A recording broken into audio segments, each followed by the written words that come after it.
So I'd like to double my income because I will earn $350,000 by midnight, December 31st, 2008 at 5 p.m. Specific. I'd like to become a millionaire. I will have a net worth of $1 million by midnight, December 31st, 2009 at 5 p.m. Like to lose weight and get fit. Might be I will weigh 190 pounds and complete a 10K run by December 30th, 2007. I want to look at the law of attraction with you just a little bit. We know the law of attraction works like gravity, which is always. I just got asked the other day, we were filming a PBS special. It's going to be a pledge drive special. I was in Boston doing that yesterday. And one of the questions that got asked from the audience was, well, what about Darfur, and what about Katrina, and what about 9/11? I'm now coming to believe, and I didn't believe this 3 years ago, but as more I study law of attraction and hang out with the other people teaching it, I'm now beginning to believe that everything is attracted into our life, either by our behavior, by our thoughts, by our fears, by our fantasies, the things we talk about, the things we watch on TV, and we go, oh, I hope that never happens to me. Or we watch a movie like Blood Diamond and we see all this violence over diamonds and we get really upset about it. We actually create more of everything we have intense feelings about.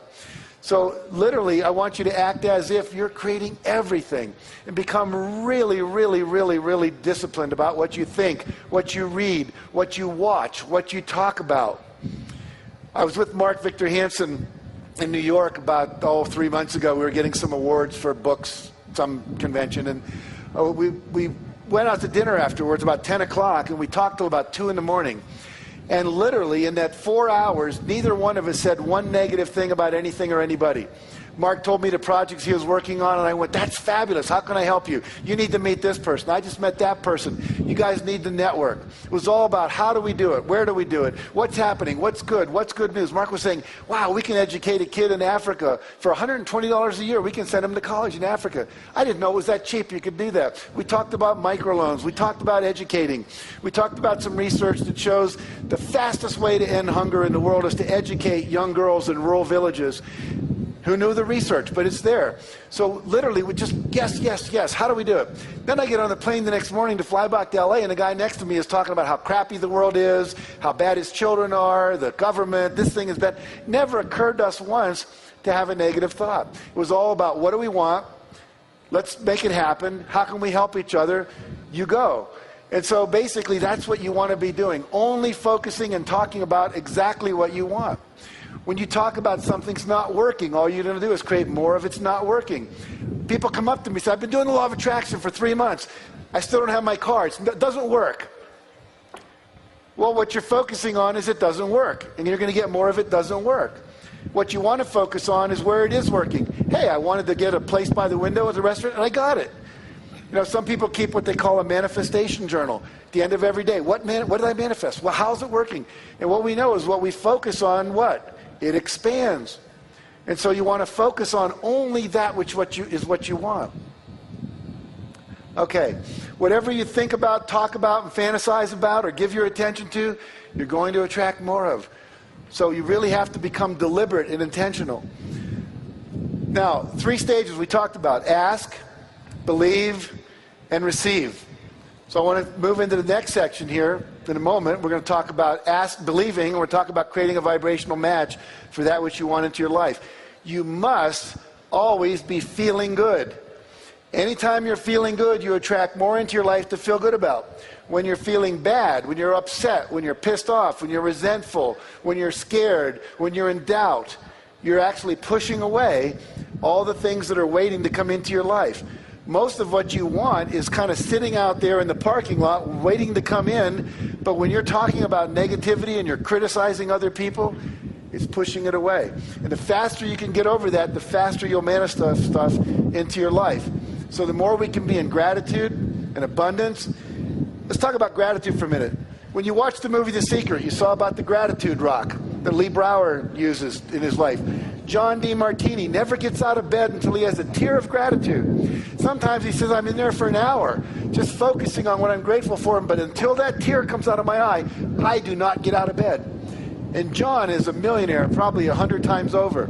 Started out as a dyslexic kid.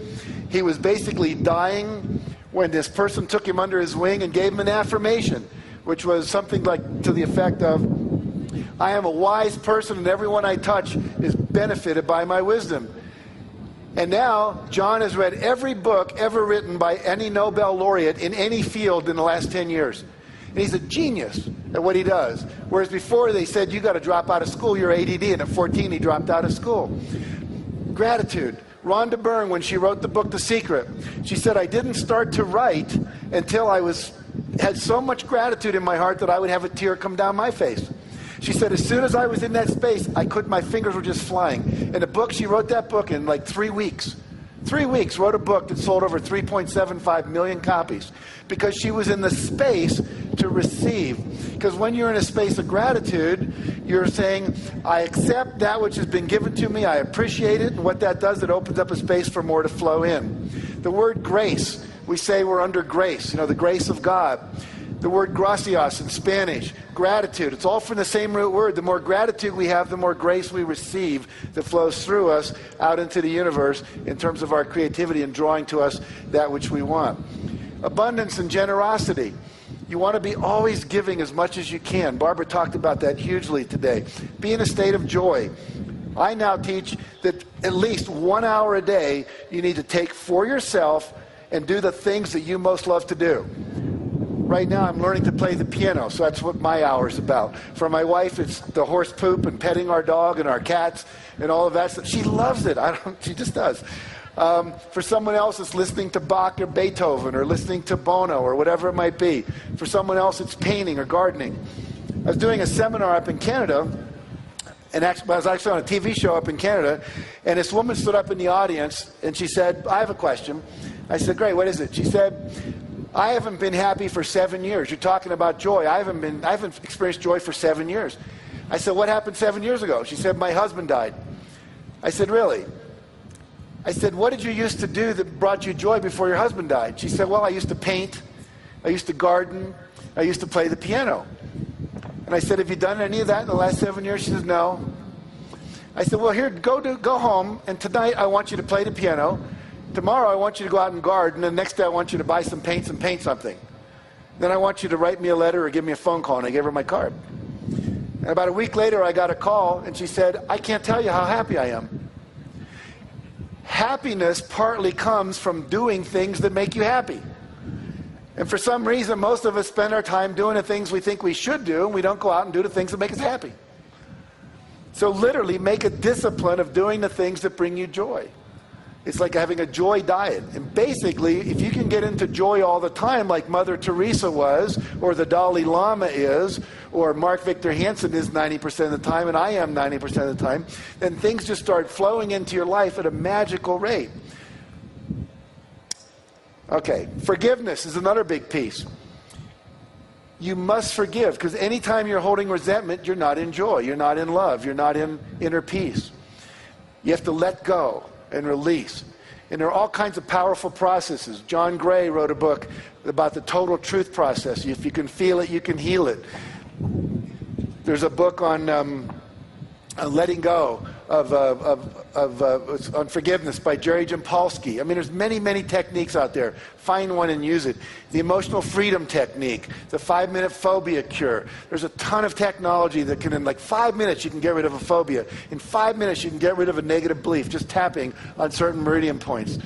Things that we teach in our seminars, you can go into in greater depth. Be in a state of love. Always expect the positive. Always expect the positive. I basically gave Mark a little feedback. I mean, I think everything he said this morning, but once he said, oh, I don't think Al Gore will ever get 2.5 million people to watch that TV show. I said, Mark, that's a negative thought. Expect the positive. If you don't expect it, it won't happen. So you want to always be in that state of expecting that it's going to show up. Expecting it. I mean, how many of you would call Domino's Pizza, order your pizza, and then call them back and go, are you guys really going to bring it over? You sure? You're not kidding me? Yeah, you really do that. Okay. You know, if you did that 3 or 4 times, they'd put your number on caller ID and they wouldn't take your call anymore. And yet we do that with the universe all the time. I'd like a Porsche. Oh, but I can't afford it. I'd like a Porsche, but, whatever. Now, probably more today we should say, I'd like a Prius instead of a Porsche, right? We're all learning. Some of the things we've been trained to want aren't really the best things for us. We have to learn some new stuff around that. All right, I'm going to skip over that slide. Here, I love this quote from Tiger Woods. He says, one of the things my dad kept instilling me was the joy of the game. He made it fun for me. A lot of times I see a lot of kids, they don't enjoy being out there. It's a shame. You're supposed to enjoy the game. I say the same thing about life. You're supposed to enjoy the game. One of the things I try to instill in my clinics is, yes, go out there and give it all you have, but more importantly, enjoy what you're doing. If you're not loving it, you know, all the teachers say, do what you love, the money will follow. Follow your passion, follow your heart. I don't know if Alan Cohen said this when he talked to you, but it was one of the things I learned in his book. Did he mention this concept of hell yes or hell no? Yeah, that's a great idea. If it's not a hell yes instantly, it's called screw it. If you got to be going like, well, maybe, maybe not, let me do it, I'll make a list, these are the pros, these are the cons. If you didn't get an instant, yeah. I mean, when Lynn Twist, who started the Hunger Project, and I met her about a year ago, said, we bring people over to our chateau every summer, 16 people for a week. I just went, and she said, would you like to come? This year's our guest. And it was like, yeah, I want to come. It was like, well, let me talk to my wife, see if we can schedule it. As soon as you're doing that, it's like, it's not good. So you got to be following the excitement, following the juice. Mother Teresa she said, once I asked my counselor for advice about my vocation. I asked, how can I know if God is calling me and for what is he calling me? And he answered, you'll know by your happiness. If you're happy, this will be the proof of your vocation. I think it was Thomas Edison said, when your vocation becomes your vacation, then the rest of your life is a blessing. So you want to be doing the thing that you would do, that you get paid for, doing the thing you love to do. In my seminars, I'll have people make a list, 20 things you love to do. When I first did that exercise, I wrote, I love to hang out with really cool people. I love to hang out with intellectuals who are thinking cutting-edge thoughts. I love to open my mail. I love to listen to music. Anyway, I went down my list. Then the seminar leader said, think of 5 ways you could make money doing that. I thought, how can I make money hanging out with really cool people? Well, one of the things I just did 2 years ago, I created something called the Transformational Leadership Council. We have 100 members of people like John Gray, who will be speaking to you tomorrow, and Gay Hendricks, who wrote all the books on relationships. And we get together twice a year for 4 days. And as a result of that, we have now co-ventured all kinds of cool things that have basically doubled my income in the last 2 years. And I'm hanging out with cool people. I'm making money doing the things I thought used to be what you got to do when you weren't working. So you want to keep following that passion. Now, law of attraction says believe. You got to believe it's possible. Trust your internal guidance system. We've talked about that. I want to share with you a story about a guy named Cliff Young. Cliff Young was 61 years old when he showed up at the beginning of a long-distance race in Australia. The race was 875 kilometers. That's about 650 miles. He was wearing overalls. He was wearing construction boots. All the other guys were 25 or 30. They're all in their Adidas, Nike, Puma, Asics running gear. He looks like an old farmer. He actually had galoshes on over his boots, he says, in case of rain. They said, have you ever run a long-distance race before? He said, no. I said, well, why do you think you can do this? Have you ever run a marathon? I mean, this is like 6.5 days. He said, no, but I'm a farmer, and I have to chase my sheep around, and sometimes I have trouble, and I have to chase them for 2 or 3 days, and I don't seem to get tired. I think I can do it. He said, why don't you start with a shorter race? He said, well, this was the only days that were free on my schedule when it was a race scheduled. I said, okay. So all the racers, the gun goes off, and they all take off, and they're really running fast. And Cliff's running like this. They called it the Cliff Young Shuffle. Now, Cliff had an advantage nobody knew about. Cliff had never talked to a coach. He'd never talked to an elite distance runner. He'd never read Runner's World magazine. He never read a book on long distance running. He didn't know that when you do a long distance race, you run for 18 hours, sleep for 6. Run for 18, sleep for 6. Run for 18, sleep for 6. So he was running so slow, when he got up to the part where everyone was gone to bed, they were all asleep. No one told him to stop and go to bed. So he just kept running on by. He ran nonstop for 5.5 days and broke the record by 12 hours.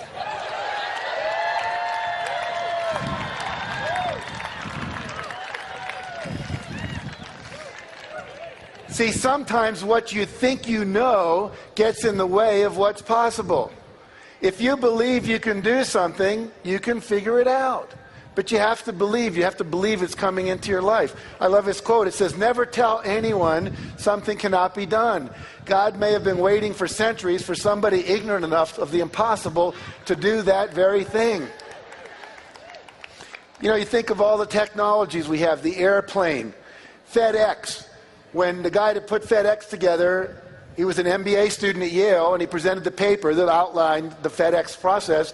They gave him an F on it and said it's not possible, it will never happen. And now when you think it absolutely positively has to be there overnight, you go what? FedEx. So everything that exists started out as somebody's dream, somebody's idea, and 9 times out of 10, they told you it couldn't happen.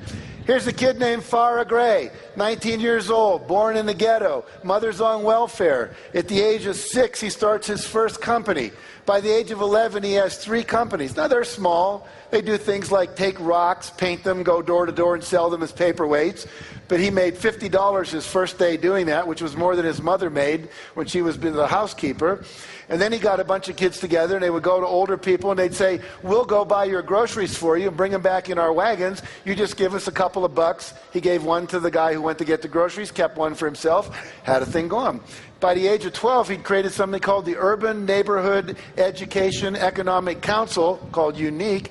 He was getting businessmen like many of you and Harv and people like that to come in and speak to the other kids who were 12 and 13 to teach them business practices. By the age of 14, he had read a book by Deepak Chopra called The Seven Spiritual Laws of Success. One of them was the law of least effort. In other words, the thing that is the least effort for you, the thing that's easiest to do, that you can't imagine people would pay you for, is the thing that you need to go for, the thing you love to do. He said, what do I love? I love food, and I love kids. So what I'm going to do is start a food company for kids. He said, what do kids like? Kids like sweet things. So he created a syrup, like a maple syrup type thing that his grandmother used to have a recipe for. And in 1.5 years, he built that company up to, now he's all of 16, and he sells it for $1.5 million. He drops out of high school, moves to Las Vegas, starts a newspaper, opens a real estate agency, then a real estate development company. Then he writes a book called The Realionaire at the age of 19, and he's worth tens of millions of dollars. Why? Because he believed he could do anything he wanted to do. He said, if someone else can do it, I can do it. If Harv can do it, you can do it. If Mark can do it, you can do it. If I can do it, you can do it.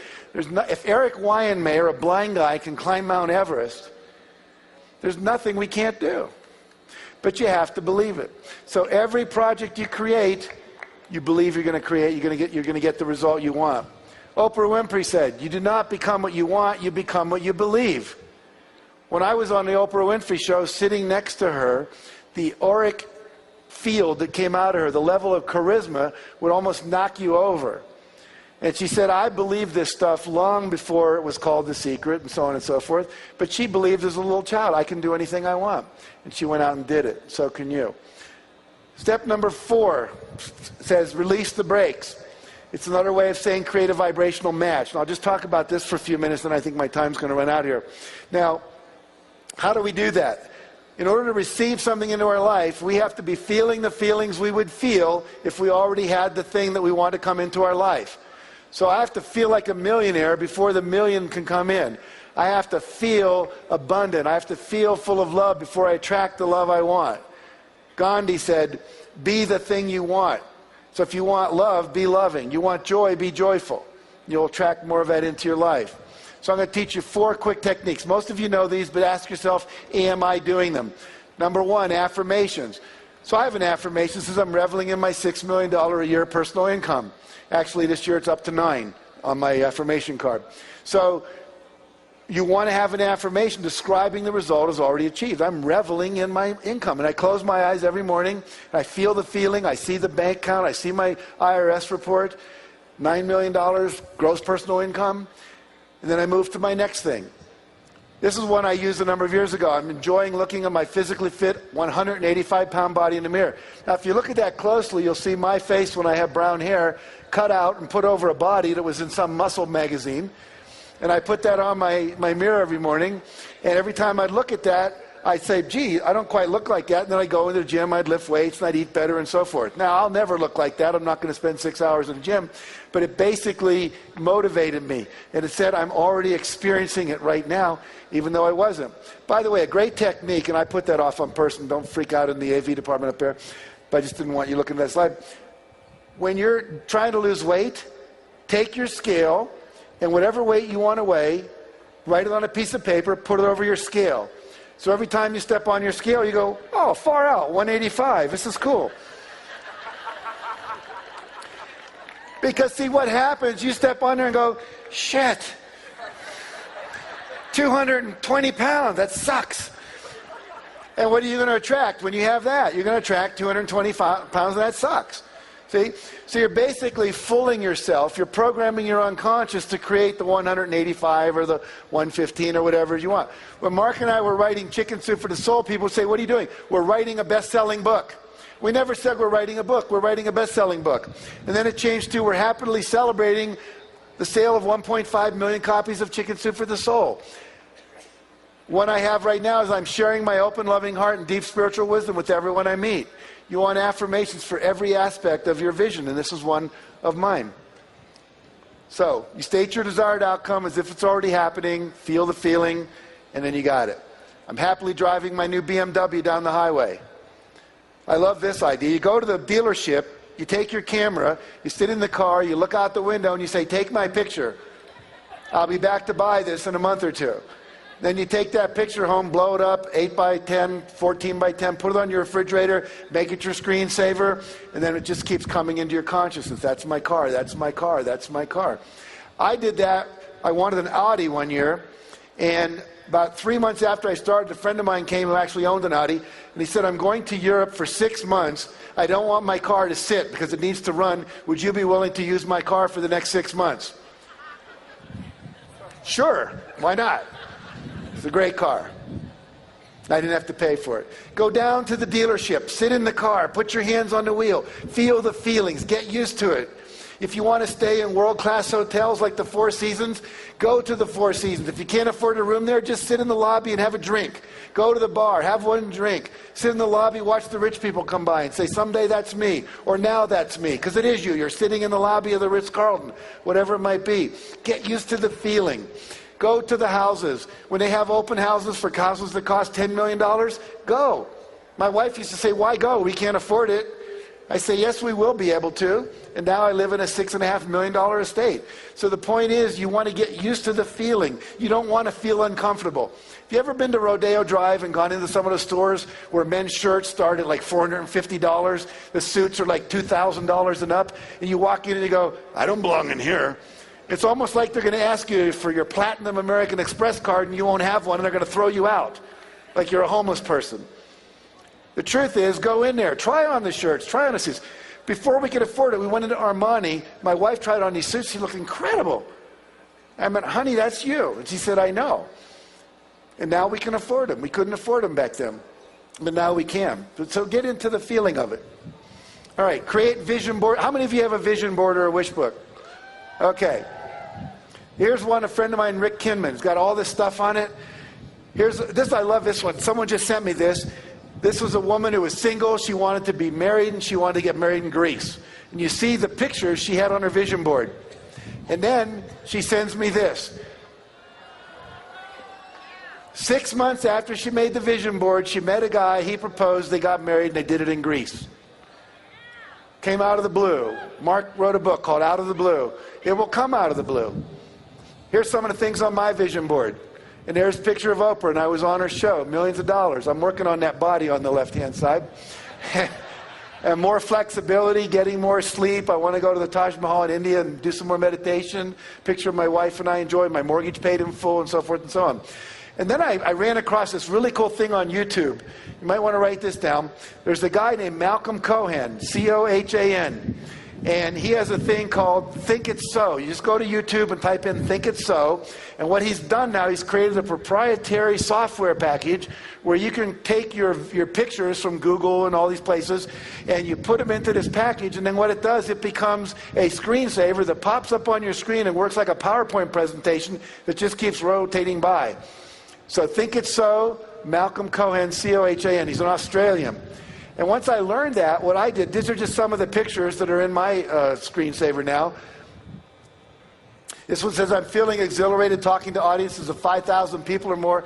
I've talked to audiences of 5,000 people or more 10 times in the last 3 months, including 17,500 screaming women at Arbonne. Amazing. A lot of fun. I'm enjoying celebrating total sales of 5 million copies of the Success Principles book and DVD. We are celebrating having sold more than 1 billion copies of Chicken Soup for the Soul books, and we had a person mock up Time magazine cover for us. I'm thrilled to be working with people in positions of power to create a better world.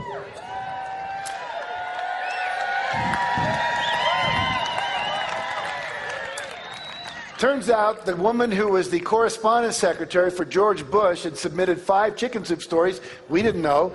And she comes and says, I'm about to quit and go do another thing. You want to have dinner at the lunch at the White House? So we went, and one of the things we got to do was go into the press room where Tony Snow stands up there and goes, yes, question, question. I got to take that picture.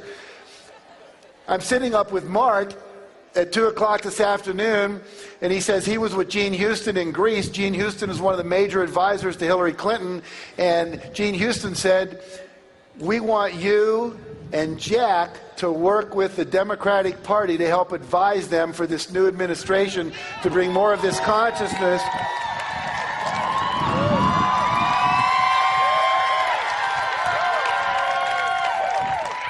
So that was in my dream board, you know, my vision board, my screensaver. I put that in 3 months ago, and now we're getting an invitation to play. I'm enjoying playing golf on 12 world-class golf courses around the world. We just played in southern France on one of them, joyously receiving 26 relaxing massages in 2007, and so on. Third thing, visualization every single day. Now let me tell you a principle here that's critical. It's called the 30-day principle. Research was done at NASA. They had astronauts wear concave lens goggles for 30 days. Concave lens goggles make your world appear upside down. Imagine 24 hours a day for 30 days, everything's upside down. You're trying to negotiate the stairs, your soup, which looks up there, you got to reach down here to eat it. They did this to see if they would become nauseous, if they would lose their ability to focus, if they would become hostile. How would they relate to being in outer space when there was no gravity? That was basically the experiment. What they found that they didn't expect to find was that 25 to 30 days into it, every one of the astronauts, their brain flipped the image right side up again. Even though the image was coming in upside down, their brain flipped it right side up.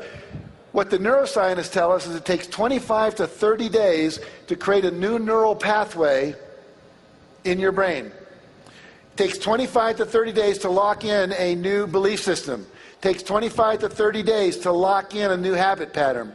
It takes 25 to 30 days to have your visualization and affirmation start to change the whole way your brain perceives the world. See, your perception is part of what's controlling your reality. Right now, you're not aware of what you're feeling in your right foot, but as soon as I say right foot, you're aware of it. But as soon as I say left hand, that's where your awareness goes. So the reality is all these things were streaming into your brain, but your reticular system was filtering out everything probably but what I was saying.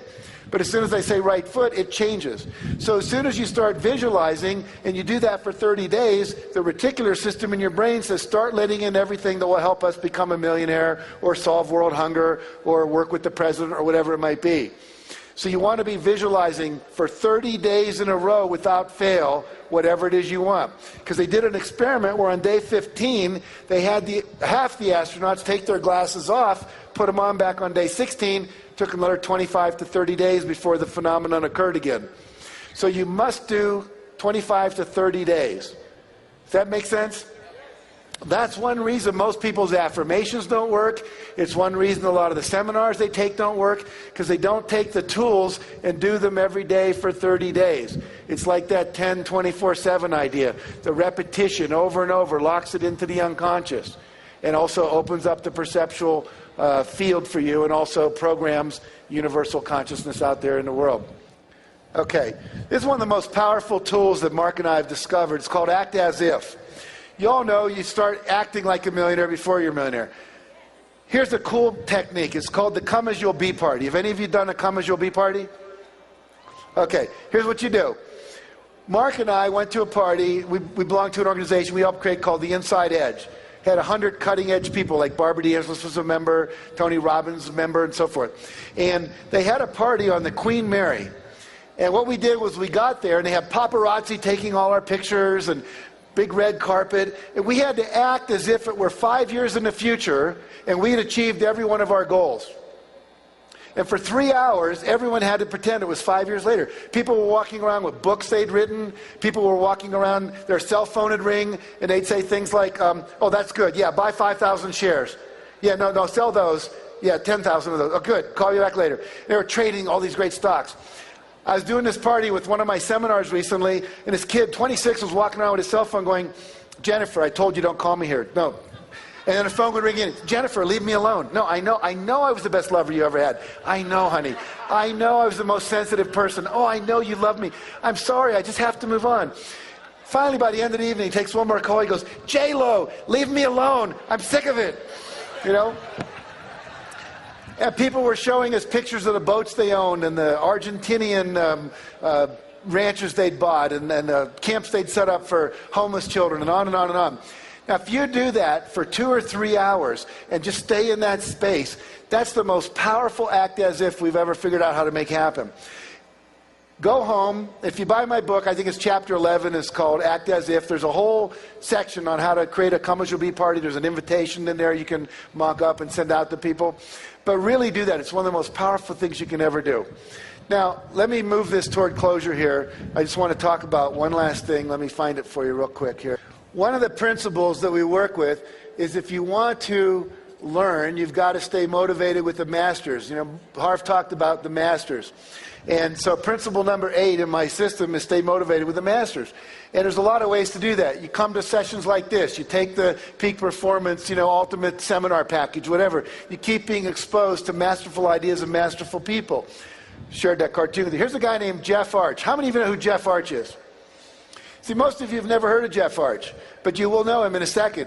Jeff Arch, one day, was sitting there and he was miserable. His life sucked. And he said, I'm watching these infomercials on TV and I'm seeing all these people talk about the money they make. And I've always thought